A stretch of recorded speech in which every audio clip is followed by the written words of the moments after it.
अस्सलाम वालेकुम स्टूडेंट्स, उम्मीद है आप खैर खैरियत से होंगे। बच्चों बिस्मिल्लाह पढ़ लें, दुरूद शरीफ पढ़ लें, फिर हम आगाज़ करते हैं। बिस्मिल्लाहिर्रहमानिर्रहीम। अल्लाहुम्मा सल्ली अला मुहम्मदिन व अला आलि मुहम्मदिन कमा सल्लैता अला इब्राहीम व अला आलि इब्राहीम इन्नका हमीदुम मजीद। अल्लाहुम्मा बारिक अला मुहम्मदिन व अला आलि मुहम्मदिन कमा बारकता अला इब्राहीम व अला आलि इब्राहीम इन्नका हमीदुम मजीद। रब्बि इश्रह ली सदरी व यस्सिर ली अमरी वहलुल उक़दतम मिन लिसानी यफ़क़हू क़ौली। रब्बि ज़िदनी इल्मा रब्बि यस्सिर वला तुअस्सिर व तम्मिम बिल खैर। जी बच्चों, स्टेटमेंट ऑफ कैश फ्लो, इससे आगाज़ करते हैं हम। थोड़ा सा बैकग्राउंड रिगार्डिंग योर कोर्स। आपका जो कोर्स है वो है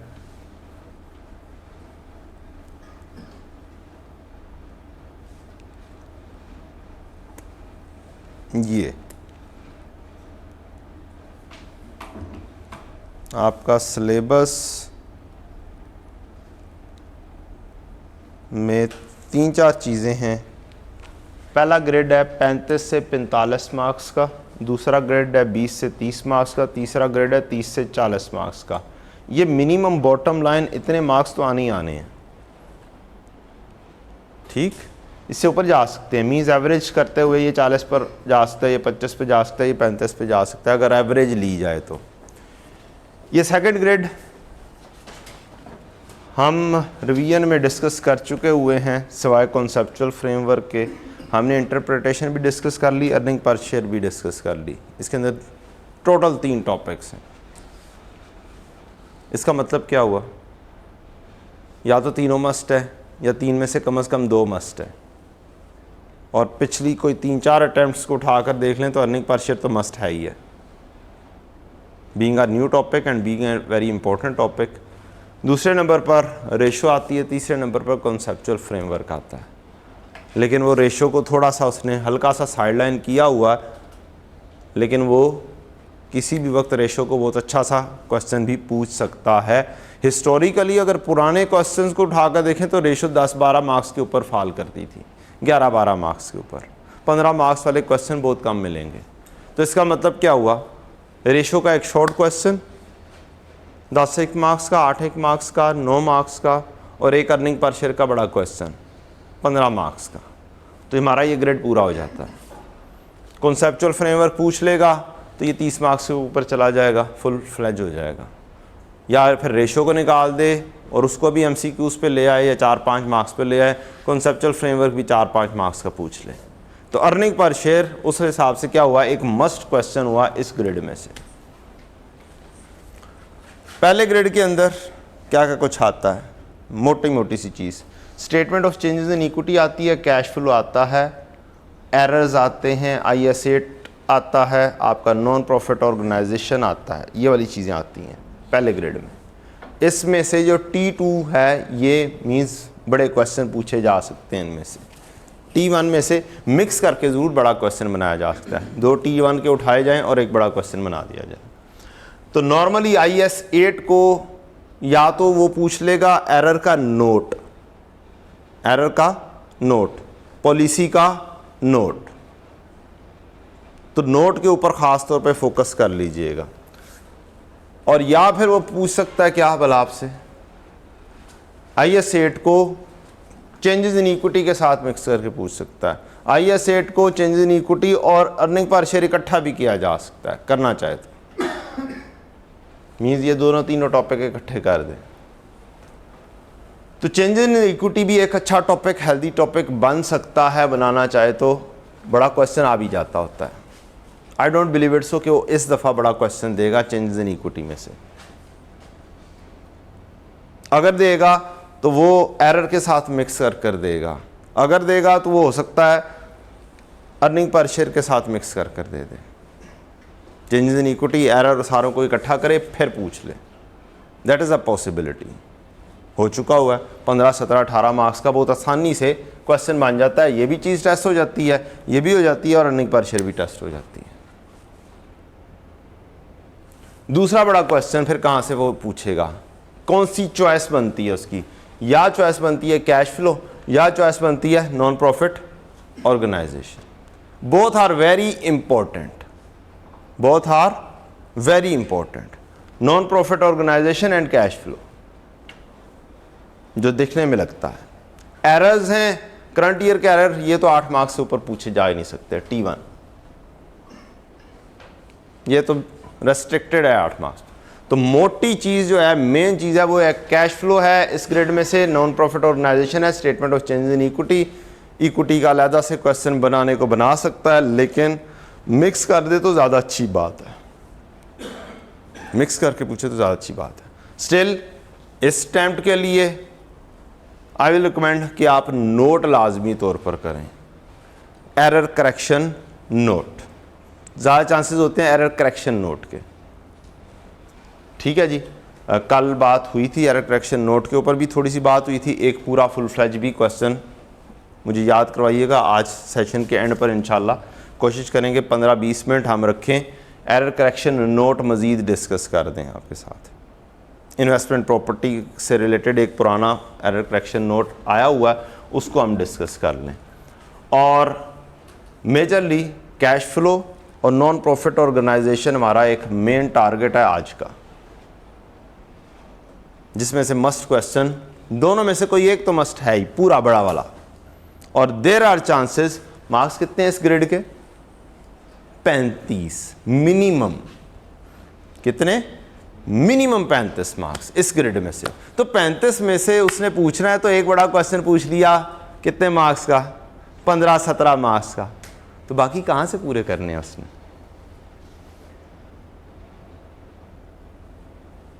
कहां से पूरे करेगा? क्योंकि कितने छोटे हैं बेचारे, हैं ही कितने छोटे, 3 बड़े हैं 2 छोटे हैं। तो समझें कि सारे चैप्टर ही मस्ट हुए ना। 35 मार्क्स पूछने हैं उसने, एक बड़ा क्वेश्चन पूछ लिया 18 मार्क्स का, वो निकल गया। चलें मैं कहता हूँ SNPO पूछ लिया, एक अच्छा टॉपिक है, पूछ लिया 18 मार्क्स का, स्टिल 18 मार्क्स तो मिनिमम पूछने ही पूछने। 10 से 1 मार्क्स कैश फ्लो में से, 7-8 मार्क्स एरर में से। तो ये एक अच्छा हेल्दी किस्म का पेपर बनता है। और पहले था एग्जामिनर का जैसे ग्रिड बनाया हुआ था उसने पहले, पुराने ज़माने में, उस ज़माने में अक्सर वो बड़े क्वेश्चन ही ज़्यादा पूछता था, शॉर्ट क्वेश्चन की सेपरेशन उस तरीके से नहीं थी, या उसने कुछ अटैम्प्ट्स पहले कन्फाइंड कर दिया था उसने अपने आप को, या तो शॉर्ट क्वेश्चन होंगे 8 मार्क्स से कम के, 8 और 8 मार्क्स से कम के, या 15 मार्क्स से ऊपर के होंगे, तो फंस गया हुआ था। अब उसने बड़ा अच्छा सा काम कर लिया, अब उसने शॉर्ट क्वेश्चन का नाम दिया है, कहता है 10 मार्क्स का भी हो सकता है, 12 मार्क्स का भी हो सकता है, 8 मार्क्स का भी हो सकता है, 11 मार्क्स का, 13 मार्क्स का, और एक 15 मार्क्स से ऊपर के होंगे। और एक अच्छा उसने एक और तजर्बे शुरू कर दिए हुए हैं। CMA को देखें, R1 को देखें, R2 को देखें, उसने एक काम करना शुरू कर दिया CMA में ख़ास तौर पर। बड़ा टॉपिक उठाता है, उसकी बड़े क्वेश्चन में जगह नहीं बन रही 15-15 मार्क्स की, उठाता है उसके 2 हिस्से, 2 पार्ट बनाकर शॉर्ट क्वेश्चन में फेंक देता है। Question 1, question 2, take the data from that previous question and do this question, do this part. तो वो ऐसे हरकतें भी कर सकता है। मीन्स उसके पास बड़े क्वेश्चन पूछने की जगह नहीं है, उसने एक बड़ा क्वेश्चन यहां से ले लिया, एक अर्निंग पर शेयर से ले लिया, एक IAS 16 से ले लिया, स्टिल वो कैश फ्लो से बड़ा क्वेश्चन पूछना चाहता है। क्या करेगा? एक क्वेश्चन बनाएगा, कहेगा इसका ऑपरेटिंग से डायरेक्ट मेथड से सॉल्व कर दो, ठीक। फिर उसी का ही बड़ा दूसरा ऐसा कहेगा, इसकी इन्वेस्टिंग और फाइनेंसिंग एक्टिविटी बना दो। इस किस्म का काम वो कर सकता है आपके लेवल पर, ठीक। तो वो उसके लिए एम्पल गुंजाइश मौजूद है कि वो एक ही क्वेश्चन के 2 हिस्से तोड़ करके बना दे। उसने अपनी रिक्वायरमेंट पूरी भी कर देनी है और क्वेश्चन भी बड़ा पूछ लेना है, ठीक है। तो लिहाजा सारे चैप्टर ही बहुत ही इंपॉर्टेंट है, कोई ऐसा चैप्टर है नहीं जो ना पूछा जा सके।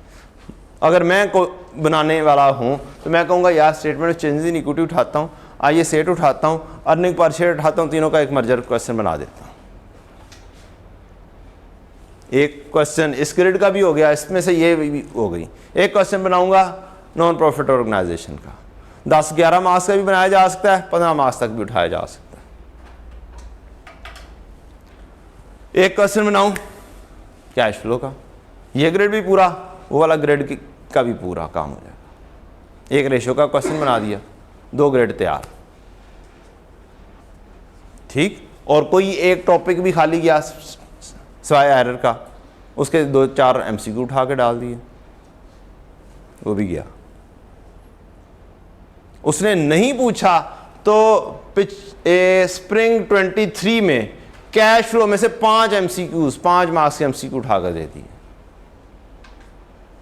कहीं और नहीं फिट हो रहा उससे, तो उसने कहा अच्छा जाने तो नहीं देना इसको, 5 मार्क्स के MCQ उठा के कैश फ्लो में से उठा कर दे दिए, जिसमें से हिस्टोरिकली उस तरीके से मिलते नहीं थे, पेपर्स के अंदर टेस्टेड हुए हुए।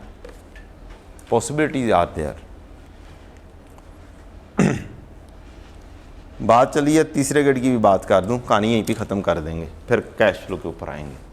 थर्ड ग्रेड है आपके पास, हमेशा से IAS 16 का एक बड़ा क्वेश्चन होता है, उसके साथ मिक्स करके क्या करता है, IAS 20, 23, 36, 14 चारों में से कोई एक टॉपिक उठाता है या 2 टॉपिक उठाता है और जम कर देता है, और बाकी टॉपिक्स को शॉर्ट क्वेश्चन में पूछ देता है। एक बड़ा क्वेश्चन ग्रेड में से पूछना है उसने, वो IAS 16 ही पूछता है, नॉर्मली इसी तरीके से करता है, सिवाय चंद एक क्वेश्चंस के जो रिसेंट अटेम्प्ट्स में आपको पिछली 5-7 अटेम्प्ट्स में उठाकर देखेंगे, उसकी हिस्ट्री यही रही है, सिवाय एक या 2 अटेम्प्ट्स के, जिसके अंदर उसने क्या किया है, कंपोनेंट्स वाला क्वेश्चन पूछा हुआ। एक इंपॉर्टेंट चीज अभी तक नहीं पूछी उसने यहां से, डिस्पोजल नहीं पूछी रीवैल्यूड एसेट की। क्या नहीं पूछी? डिस्पोजल नहीं पूछी उसने। FAR 2 में पूछी हुई है, हमारे लेवल पर R1 के लेवल पर अभी तक डिस्पोजल को उसने हाथ नहीं लगाया, जो कि अभी उसने रखा हुआ है, किसी भी टाइम में एकदम से उठाएगा और दे देगा। ऐसा ऐसा करके चीजें पूछ रहा है। 2 क्वेश्चन थे हमारे, अब्बास लिमिटेड और गेम्स लिमिटेड के नाम से, उनके अंदर अच्छे कॉन्सेप्ट्स दिए हुए थे, आहिस्ता आहिस्ता चुनकर आहिस्ता आहिस्ता करके पूछ रहा है उन कॉन्सेप्ट्स को। तो वो 2 क्वेश्चंस भी लाजमी तौर पर देख लीजिएगा, एक अब्बास लिमिटेड, एक गेम्स लिमिटेड। आहिस्ता आहिस्ता करके पूछ रहा है, आहिस्ता आहिस्ता करके पूछ रहा है, उसमें से एक आधा कॉन्सेप्ट उठाता है पूछ देता है, एक आधा कॉन्सेप्ट उठाता है पूछ देता है। बहुत अच्छे क्वेश्चंस बने हुए थे और बहुत हैवी ड्यूटी क्वेश्चंस थे, ठीक है। तो वो 2 क्वेश्चंस लाजमी तौर पर देख लीजिएगा, और बाकी तो करने ही करने। ये चैप्टर्स तो ऐसे है ही नहीं कि वो कभी भी किसी अटेम्प्ट में इसमें कम के ऊपर गया हो, उसके पास इतनी वैरायटी है, कभी किसी को मिक्स कर देगा, कभी किसी को मिक्स कर देगा। सबसे ज़्यादा फेवरेट मिक्स करने के लिए उसके पास है IAS 23, सबसे ज़्यादा वो मिक्स करता है IAS 23 को। IAS 23 का एक क्वेश्चन उसने पूछा है हिस्ट्री के अंदर पीछे कोई 5, 7, 8 अटेम्प्ट्स में, जिसमें उसने सेपरेटली पूछा है। अदरवाइज वो हमेशा इसके अंदर जम करता है IAS 23 को, और बाकी 3 टॉपिक्स में से कोई एक और टॉपिक जम कर दिया, बाकी उसने क्या करना है, इंडिपेंडेंट क्वेश्चन पूछ लेने। अगला उसका फेवरेट एरिया IAS 20। IAS 20 में से उसने अक्सर औकात एक्सप्लेनेशन का क्वेश्चन पूछना है, थ्योरेटिकली ज्यादातर 36 और 40 वो किसी तरह से जम करके या कोई इंडिपेंडेंट क्वेश्चन बनाकर दे देगा। एक टाइम में IAS 40 बहुत अच्छा सा पूछा उसने जम करके, हालांकि IAS 40 एक अच्छा सा ऐसा टॉपिक बन चुका हुआ है कि इसका पूरा एक इंडिपेंडेंट क्वेश्चन भी बनाया जा सकता है, एक बड़ा इंडिपेंडेंट क्वेश्चन T2 15 मार्क्स से अबव का क्वेश्चन पूछना चाहे तो। जिस दिन खपत हुआ उसे दिमाग ख़राब हुआ उसका और उसने उठाना है, उसने कहना है IAS 16 बहुत पूछ लिया, इसे ज़रा एक दफ़ा क्या करते हैं शॉर्ट क्वेश्चन पे रखते हैं और इस दफ़ा ज़रा जेंगो मैंगो किस्म का IAS 40 पूछते हैं। ठीक, लेकिन करेगा नहीं। उसने बहुत अच्छा सा रिसेंट अटेम्प्ट्स के अंदर एक अच्छा क्वेश्चन बनाया जिसमें IS 40 का नोट भी दे दिया, IS 16 का नोट भी दे दिया। मार्क्स वही 18-20, जिसमें से IS 40 के मार्क्स कितने होंगे, 8-9 मार्क्स, और 8-9 मार्क्स होंगे IS 16 के। बड़ा अच्छा सा क्वेश्चन मिक्स करके दिया उसने। तो that is a very good thing. ये हमारी डिस्कशन हो गई। ये एरिया खाली जाने वाला तो है ही नहीं, कोई एक टॉपिक भी ऐसा नहीं है जो उसने खाली छोड़ना हो इस एरिया में से, चॉइस ही कोई नहीं उसके पास। ठीक, तो ये तो 100% पूछता है, ये वाला एरिया तो, ये 4-5 स्टैंडर्ड तो 100% पूछता ही पूछता है, कोई टॉपिक खाली नहीं जाने देता। सेकंड ग्रेड में से रीसेंट अटेम्प्ट्स में उठाकर देखें तो अर्निंग पार्शियल लाजमी तौर पर पूछता है, रेशियो और कॉन्सेप्चुअल फ्रेमवर्क में से बाकी के मार्क्स पूरे करता है। और पहले ग्रेड में से आपके सामने है कौन सा एरिया सबसे इंपॉर्टेंट आपको लगता है?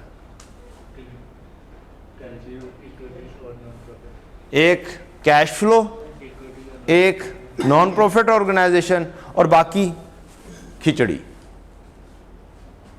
मैं जिधर से दिल करे, जहां से आसान क्वेश्चन बनाने को दिल करेगा वो उठा लेगा इसमें से, अगर आसान देना की कोशिश करेगा तो। बैलेंस करना है उसने पेपर के अंदर, क्या करना है उसने, बैलेंस करना है, मुश्किल क्वेश्चंस, मीडियोकर क्वेश्चन और आसान क्वेश्चन। आसान क्वेश्चन हमारे पूरा फुल फ्लैज भी हो सकता है, हाफ भी हो सकता है, कोई एक पार्ट भी हो सकता है, कोई पार्ट के अंदर छुपा हुआ भी हो सकता है। मींस 15 मार्क्स का क्वेश्चन है, बहुत मुश्किल क्वेश्चन है, उसमें से 10 मार्क्स बहुत आसान है, दिखने में बहुत मुश्किल लगता है।